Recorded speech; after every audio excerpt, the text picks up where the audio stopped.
Hi, welcome. Today I'm going to be showing you guys a little bit about the Stone of Change. Uh, Currently, I'm on my guild ship. There's one here. And the other one I like to use is in the marketplace. It's right next to the bank, all the way to the west. I will show you guys that one. But what is the Stone of Change? The Stone of Change is something that you use to create rituals. It's a crafting device. You create rituals for items, weapons, things like that. You can change them. Oops, went to the harbor. But you can update older gear or gear that's bugged if you put that item by itself in there. I currently don't have any on me to show you guys, but I do remember I had to use it before for something a while back. All I did was just put the item in there and it upgraded it to the current version. So this is the other one I like to use, and like I said, it's to the west. So with the Stone of Change, you just click on it and it opens up this little crafting window. I'm going to be showing you a few different recipes that I know of, as well as explaining some of them because I don't have all the ingredients to all of them. So there's a few different things you could do. Everybody sees these tasty hams laying around, Colors of the Queen. It procs off. There's some other things you can get them from. I forget exactly all of it, but if you have some tasty hams, I can't use it because I'm Warforged. Well, I want to use it. So what you do is you take some of them, you put them in, activate the stone. Okay, it does 1 for 1. I wasn't sure, so I split the stack. I didn't want to do them all.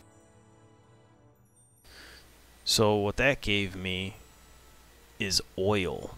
So with oil, it repairs 50 hit points over a minute. So now I'm a Warforged, and that's the race that it requires. So now I can consume it. I don't know if you guys heard that sound, but it's almost like I'm biting into an apple or something, the oil. So, tasty hams. You could use them to do oil. You have greater tokens of the 12. Let's say you do a lot of raids and you have an abundant amount of tokens of the 12. Well, this is pretty nice. You don't have to go farm for all your tokens of the 12. You could turn 1 for 1, 1 greater token of the 12, to just a regular token of the 12. 20 of them for a heart. So that's nice.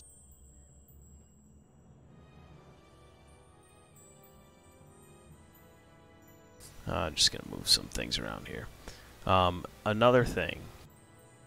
You know, some people see the flawless, you need a flawless, I don't know how to quite pronounce it. I might be pronouncing it wrong, but Siberius Dragon Shard Fragment, or a flawed, or an you know, whatever one you need. There's all different tiers. So you take these, you put them in, and you activate.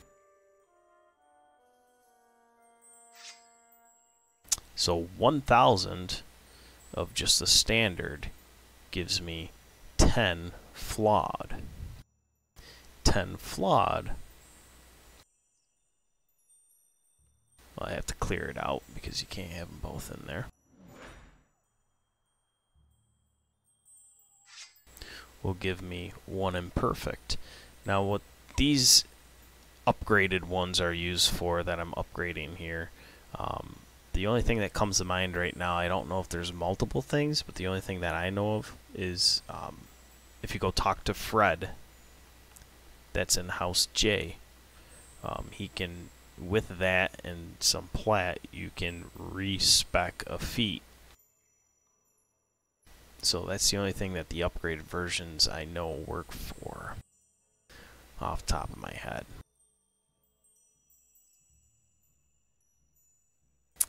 Okay, let's see, what else here?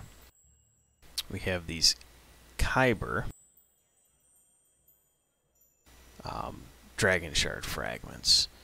These are used for multiple things. You could do what I just did with the Siberius, is you could put them in here, and I believe it's 100 of them turn into one tiny. Then 100 tiny turn into, I think it's like 20 small. And then so on and so forth. I think there's like 5 different tiers of it. And what the upgraded ones do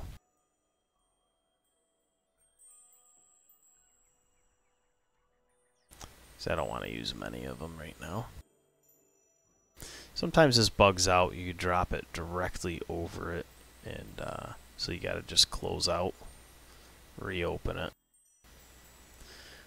But what the upgraded versions of these do, the only thing that I know,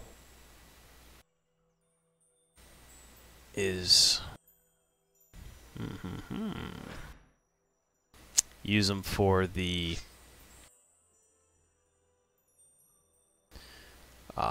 Trap the Soul spell. The different ones. Okay, so I lied. It's 1,000 of them for 10. That's how you have to enter it in. The Trap the Soul spells, there's different ingredients. You keep going. The tiny here will be like, I think it's like a DC of 10 or something. The next one's DC 20. So it's a stronger spell or character level that you can cast it on, something like that. I don't really use this Trap the Soul spell, which that leads into the next thing. Trap the Soul spell, just touch a little bit on it. You use it on certain guys, and you get soul gems that drop on the ground. Anybody in the party can pick up that soul gem, but once it's picked up once, it's gone. So to another ritual, you need Essence of Earth soul gems. Those soul gems, you need a different amount for a different tier ritual, which I'll explain in a little bit. The Essence of Earth you get from Earth Elementals, so you have to use Trap the Soul on the Earth Elementals, and then pick up that soul gem on the ground. There's another way you can get soul gems, and I haven't seen any loot in the recent years, but I know in the past, and I still have a couple of them on other tunes. I just didn't look and find them. I should have. But there's a Trap the Soul guard that is on armor. So when the Earth Elementals or whoever can give soul gems hit you, there's a small chance that the guard will proc off it, instantly kills them, drops the soul gem on the ground. You pick it up. So there's a couple different ways you can get soul gems there. So the ritual I'm going to talk about first, and then I'll get into all this stuff down here. I'm going to first use, let me think, I don't have the soul gems, so I'm not going to show you that recipe, but let me explain that first. There's 5 different tiers, and basically that can go on any item that gets degraded, that has a durability. So we'll use this Ring of the Master Artificer for a example. If you look at the bottom, that big blue bar at the bottom says durability 40, hardness is 5.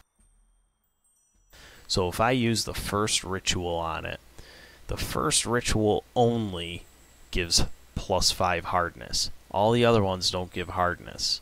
It's the only one that makes the item harder.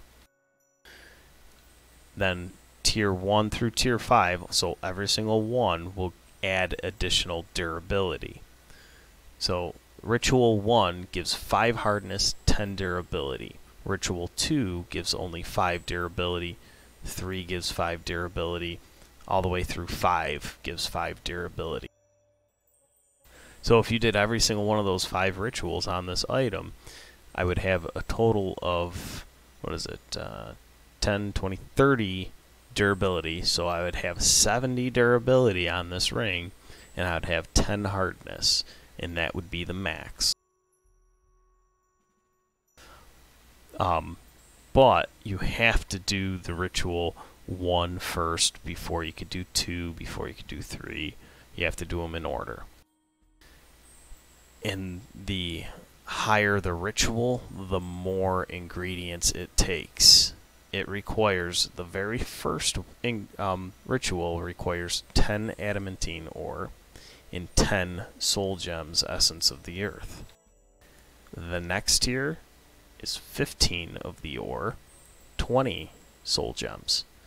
Then it keeps going. So you need a lot of ore and a lot of soul gems if you want to fully maximize your durability. All depends on how bad you want the item to be, to last, how much damage you take, all that other stuff. The adamantine orbs drop from 2 quests. And they are a relic of the Sovereign Past in the Black Anvil Mine.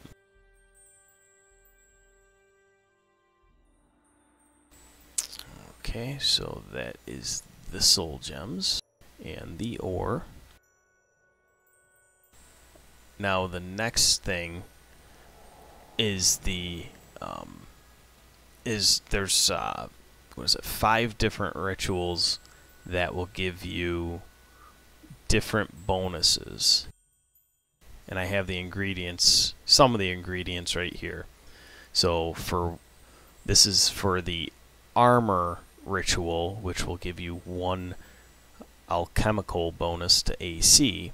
You need 15 strings of prayer beads, 5 of these, and that will make your armor have +1 alchemical bonus to the AC.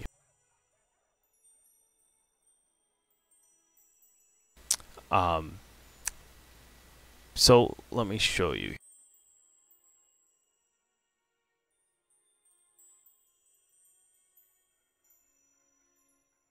So you just put them in.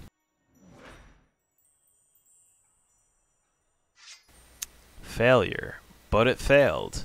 Okay, so before I can do this, which this is the proper recipe, you have to do something else to your item, as well as what I was showing you before, the durability and the hardness ritual.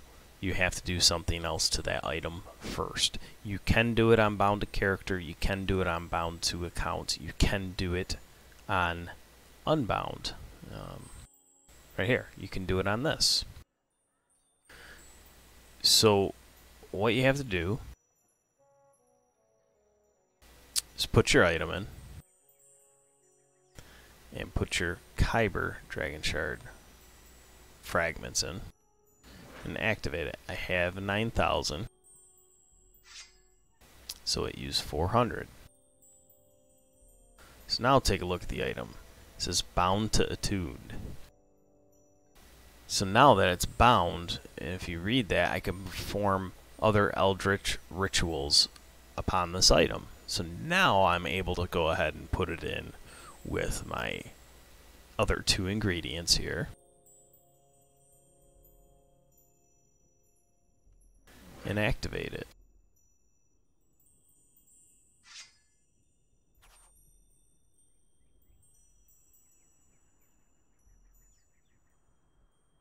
So I threw that up in the middle of the stream there. That is the link for all the recipes and all the information on the Stone of Change if anybody wants to look at it. It's definitely a helpful link. So I suggest taking a peek if you need refreshers or whatever. So right there I have the Alchemical Armor Defense bonus. +1 bonus to AC.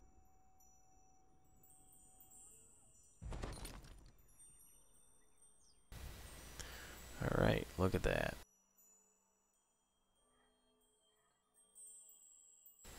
So now in order to do any ritual on any one of these items, you have to do that. Now there's a few different, like I was saying before, there's 5 different here for the items to put on them to give an effect on the item. The first one I showed you was for the AC to armor. The second one, which requires 2 of these and 6 of these, is it is a shield and orb bonus to the AC. It's an actual +1 alchemical bonus to AC, and as far as my understanding, this one does stack with this one, that they both stack, because this is an armor and the other one's going to be a shield and orb, or a shield ritual. Then there's another one. There's a force damage ritual, and which is this guy here, and a force critical ritual, which is this guy here. Now the damage ritual, what that does is every successful hit, you deal 1 more point of force damage.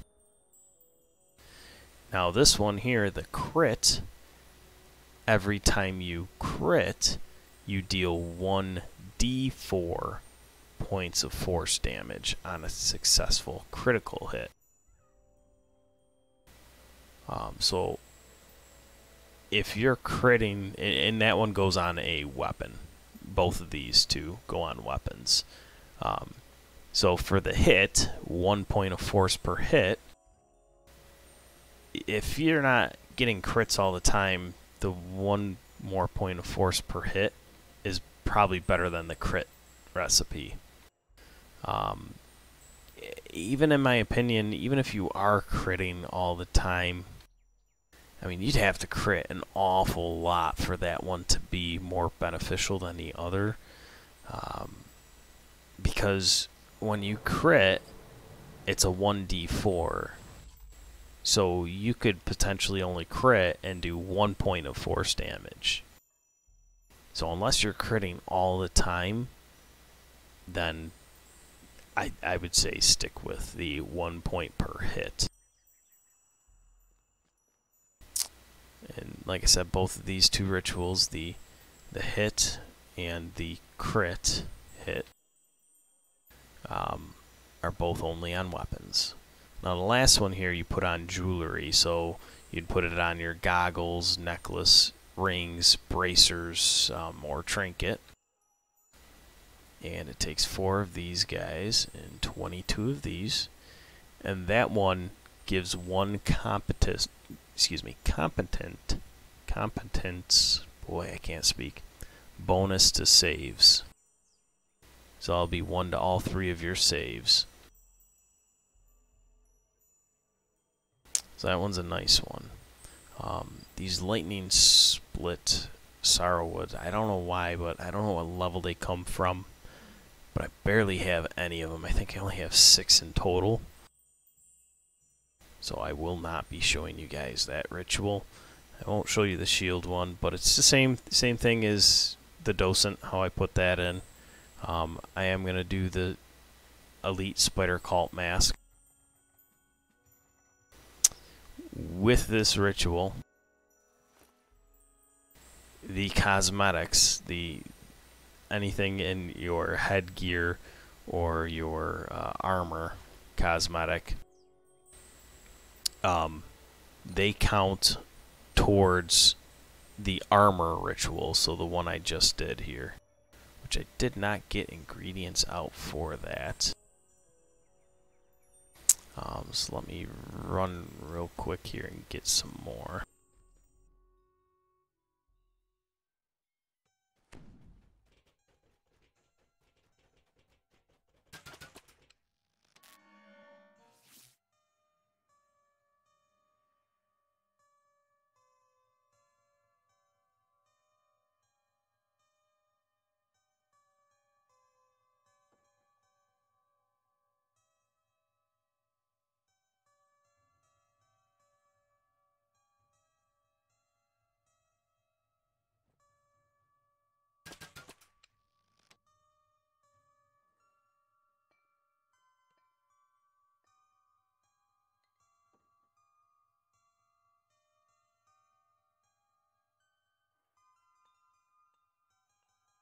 Okay, now that I have those, I can go ahead and do the ritual on the mask. The reason I'm doing the ritual on the mask at starter docent is just to kind of show you guys. I don't want that permanent. I'm not going to use that. But the spider cult mask, I'm going to use all the way every life, level 1 through level 30. That's always going to be equipped unless they come out with a headgear cosmetic that is better bonuses and benefits than 1 to all skills and 4 to save versus poisons. So now I'm pretty sure you cannot have it locked. When you do just like any other crafting, yeah, it must be unlocked first.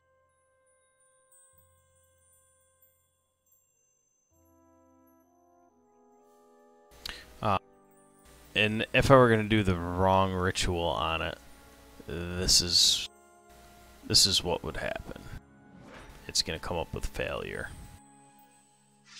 So failure. So you don't waste the ingredients on it, which is nice that it doesn't chew them up, spit them out.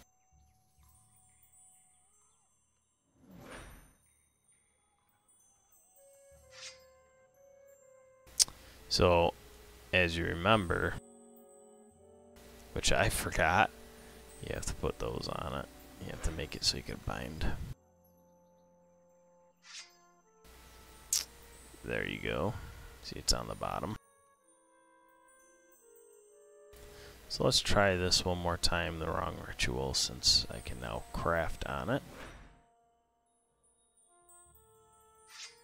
Failure, and see, doesn't eat them.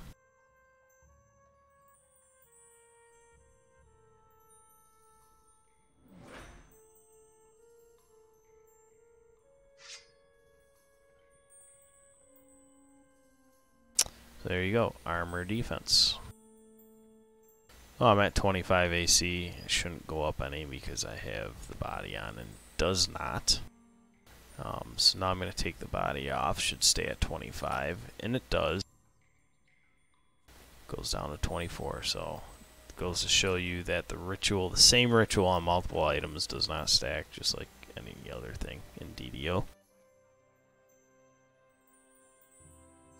Okay, and the next one I want to do is I want to put 1 point per force per hit on this repeating heavy crossbow. Just a little added bonus, that's all it is. I mean, it's nothing phenomenal. You know, it's not going to increase my game playing that much. Not at all. Very minimal. But it's nice. It's a little added bonus. So, when I bind these items, if they are, like you can see at the top there, bound to account, they stay bound to account. If they are bound to character, they stay bound to character. If they are unbound, right here, it will bind it to character. Let me show you the ring real quick, since this item's unbound.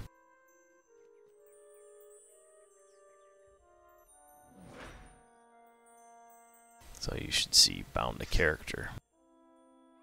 Right there, bound to character. So you got to be careful on what you bind, because if it's an item that you want to share with multiple toons, you might not be able to. This was a bound character named item. It was a starter. You can see at the bottom it says starter, docent. So it kept it bound to character. Now this here, I crafted this. This is bound to account.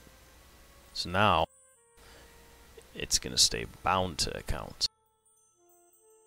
So I can still trade it amongst other tunes. And you can see the rituals on it, or the binding is on it, and it's still bound to account. So now I want to do the force damage, 1 point of force damage per hit.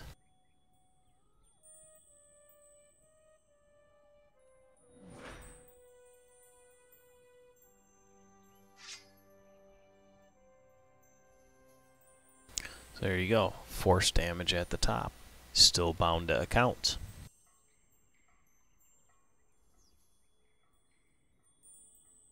Does 1 extra point of force damage on each hit. And it can only have 1 Eldritch ritual effect in place at a time. So because I did the force damage and I want force damage, if I wanted to increase the hardness and the durability of the item, I could go ahead and do that ritual and put it on here, but what that's going to do is remove my force damage. So be careful with trying to put multiple effects on an item. Through the Stone of Change, that is. So still bound to account.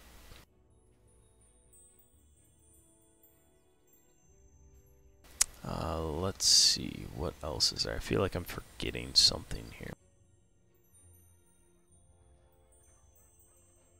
Oh, yes. Crafting, Caneth crafting. If you have an item, let me look it up. I don't want to give you false information.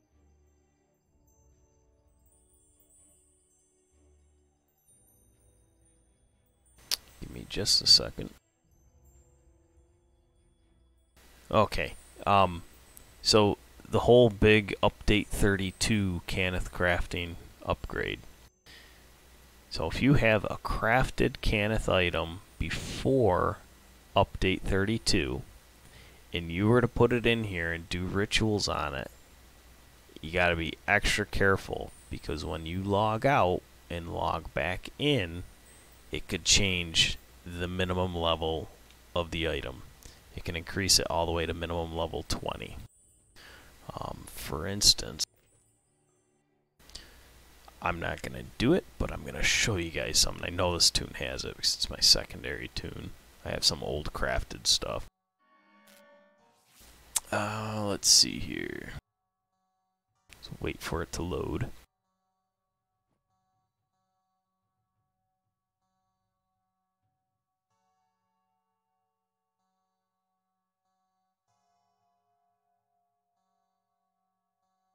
Okay. So right here, I crafted this. This is old, level 7, has 100% fort on it. Masterful craftsmanship 1. So if I were to put it in there and do just the standard binding ritual with the Kyber Dragon Shard fragments, it's gonna increase that minimum level. I know that for a fact. I'm not even gonna attempt to try it.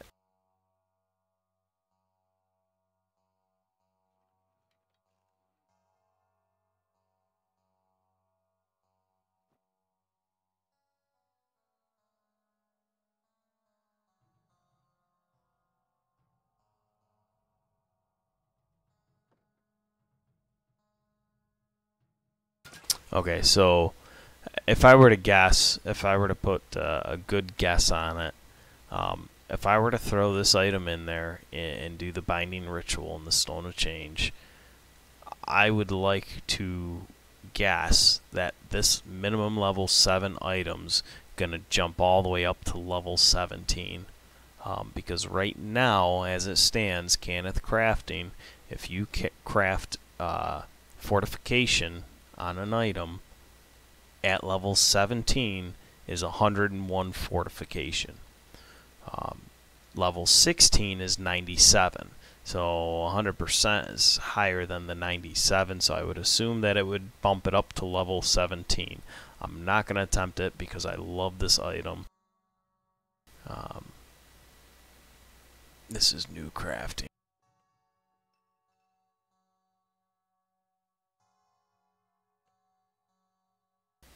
Yeah, that's the only one I pulled out right now.